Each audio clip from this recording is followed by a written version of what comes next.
If you were to tell me that I would see Blumhouse's Truth or Dare and You Were Never Really Here in the same weekend, and that I would enjoy Truth or Dare more, I would tell you you were crazy.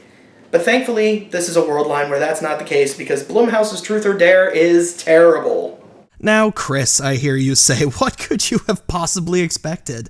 Listen, I had no prior misconceptions that this movie would be anything other than drizzly, shitty garbage. I did, however, hope that it would at least be this year's Wish Upon, a movie that was itself an entry into the subgenre of horror that I'm dubbing slapstick thrillers. Now, what is a slapstick thriller, I hear you ask? Well, they're usually garbage horror movies that take themselves way too seriously, where the characters die such ludicrous deaths that you're more likely to bust a gut laughing than you are to be scared. I can't see Audrey from Twin Peaks deliberately sticking her ass-length ponytail into a garbage disposal, then hitting the switch and not be brought to tears of laughter. I hoped that Truth or Dare would at least be in that same vein.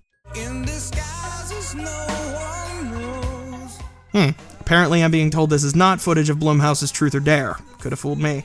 Oh, there it is. How can you not see those ridiculous smiles and think this movie would be anything other than a complete disaster? I was actually excited to see this movie. I was ready for the train wreck, and what I got was just a generic bad movie. There are some slapsticky deaths in the film, sure, but they didn't have the unintentional comedic timing of something like Wish Upon.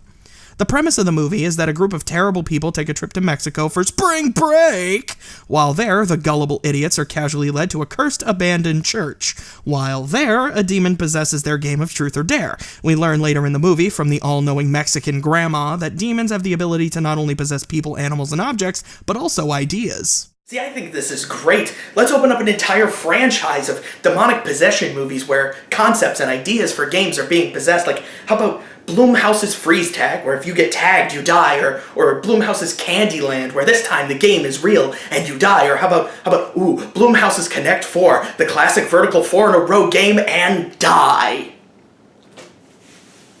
3 examples are enough. Anyway, because the demon is smarter than 5 brain-dead college kids, they're bumped off and they reveal each other's secrets, which in turn reveals how shitty each one of them is. Seriously, there's a character in this movie who has every deep dark secret about her revealed, and she storms off in a huff on 5 separate occasions. Hey, Marky's cheating on her boyfriend. Hey, I'm in love with Marky's boyfriend, and I'll remind you, she's constantly cheating on him. Hey, Marky, guess what? The demon dared me to have sex with your ex, whom I'll remind you, you cheat on constantly and are now separated from, so I'm just gonna do it. Oh, Marky, just thought you ought to know, I told your dad he should fucking kill himself. Oops. What good friends. At the end of the day, this movie isn't as hilarious as Wish Upon, but there's nothing special that it has on its own. The death scenes aren't even that great, they're fairly tame. The only one I thought had any effect at all was the one where the kid stabs himself in the eyeball with a pen, and the only reason I felt that way about it is because I get squeamish around eye-related trauma.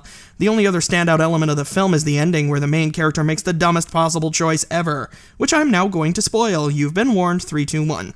So we're down to the final 2 people, and the main character manages to trick the demon into joining the game. This is a massive fucking advantage in her favor. If it picks Dare, you dare it to end the game.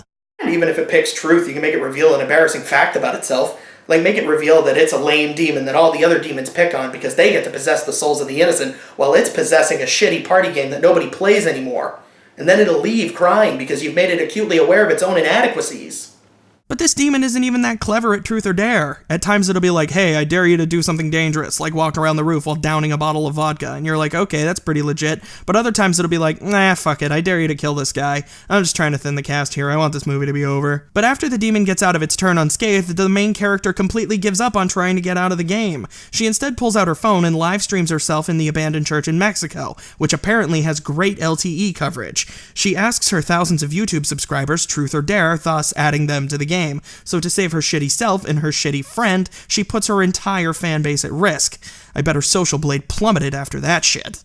Blumhouse's Truth or Dare is mediocre at best and just plain dumb at worst. It wasn't offensively bad, but it wasn't entertainingly bad either. It's the epitome of middle of the road, which is disappointing given its nonsense premise. I give it a 5 out of 10.